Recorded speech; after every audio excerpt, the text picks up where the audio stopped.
භූතානයේ පාරෝ ගුවන් තොටුපළ හරිම ලස්සන තැනක්.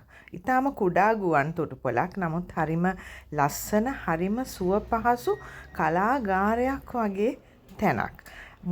මුළු එයාපෝට් එක පුරාම චිත්‍ර එල්ලලා තියෙනවා. ඒවා විකුණන්න තියෙන්නේ. ඒ කියන්නේ චිත්‍ර ශිල්පියාගේ චිත්‍රේ නම ගණන එක මිලදී ගත හැකි ක්‍රමය ඔන්ලයින් ක්‍රමයට ගන්න පුළුවන් විදියට ඔක්කොම සෙට් කරලා තියෙනවා.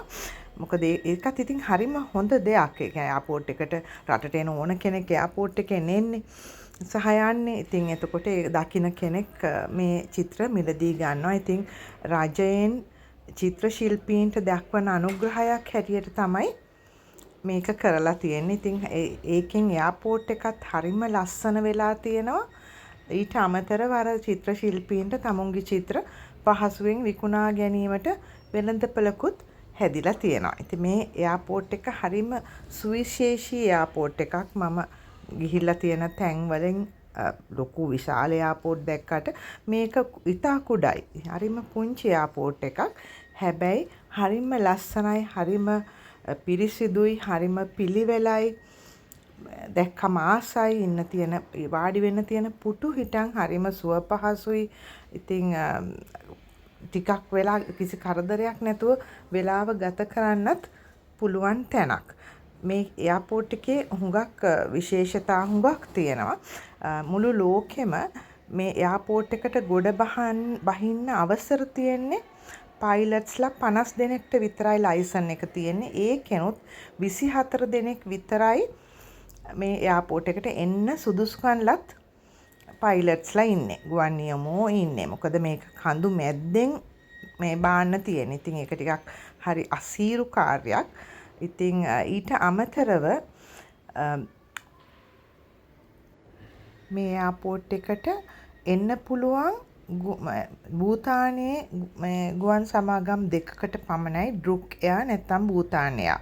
ඔය දෙකට පමණයි. වෙනත් කිසිම එයාලයින් එකකට මේ පාරෝ ඉන්ටර්නැෂනල් එයාපෝට් එකට එන්න බෑ. ඉතින් ඉන්දියාවේ ඉඳන් එතකොට බැංකොක් ඉඳන් බොහොම සීමිත නගර කිහිපක ඉඳන් විතරයි මේ පාරෝ ගුවන් තොටුපළට එන්න පුළුවන්. මේ ඩ්‍රුක් එයා නැත්නම් භූතාන එයා හරහා පමණයි එන්න පුළුවන්. දැන් ඔයගලන්ට පේනවා මෙතන ඒ තියෙන චිත්‍රවල ලස්සන, හරිම ලස්සනයි.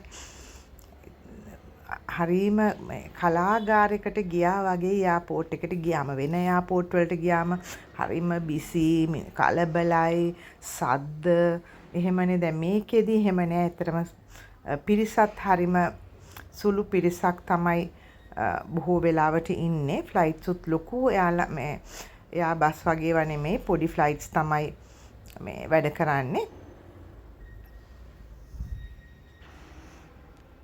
මෙතනත් මේ පාරෝ නගරේ තමයි ටයිගර්ස් නෙස්ට් තියෙන්නේ. ඉතින් මෙතන කඳු ගොඩාක් තියෙන තැනක්. ඉතින් මේ පාරෝ වලට එන සහ යන ගුවන් ගමන මම වීඩියෝ එකක් කරලා දාලා තියෙනවා. ඒකත් හරිම සුවිශේෂී. ඒක ගැනත් හුඟක් දෙනෙක් කියනවා. ඒකත් කඳු මුදුන් නිකන් හරිම ලස්සන දර්ශන මැදින් තමයි අපි ෆ්ලයිට් එක බාන්නේ. මේ ආට් ටික මාර ලස්සනයි. මෙතන චිත්‍ර ශිල්පියෝ කීප දෙනෙකුගේ චිත්‍ර තියෙනවා. උගලන්ට බැලුවමත් පේනවනේ විවිධ ශෛලීන්ට ඇඳපු චිත්‍ර. හරිම ලස්සන චිත්‍ර. හුඟක් සමහර ඒවා හුඟක් මිල අධිකයි. නමුත් ඉතින් ඒක තමයිනේ වෙන්න ඕනේ. රටක ඒ කියන්නේ එයාපෝට් එකත් පාවිච්චි කරලා තියෙනවා රටේ චිත්‍ර ශිල්පීන්ට උදව්වක් විදිහට. හරිම ලස්සන මේ බෞද්ධ චිත්‍ර තියෙනවා. මේ තනිකර එක්කෙනෙක්ගේ චිත්‍ර. වර්ණ භාවිත එහෙම හරිම ලස්සනයි.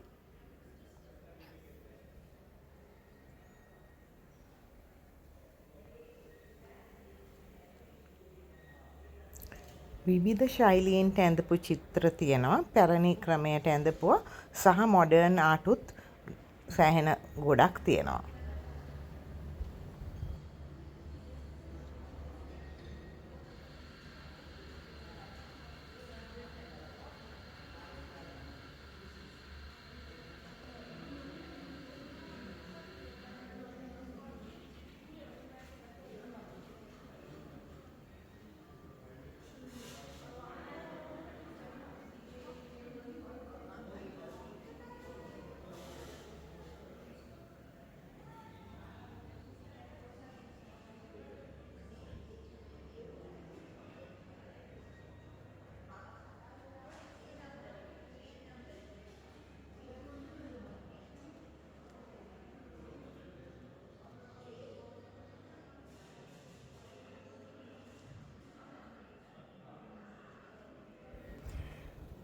මෙතන ළමයින්ට ඇවිල්ලා තමුන්ට චිත්‍ර අඳින්න පුළුවන් විදිහේ පහසුකම් ඔක්කොම තියෙනවා. කොළ, චෝක් ඒ වගේ.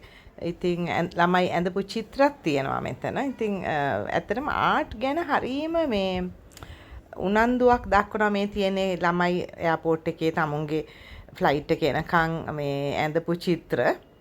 ඉතින් එතන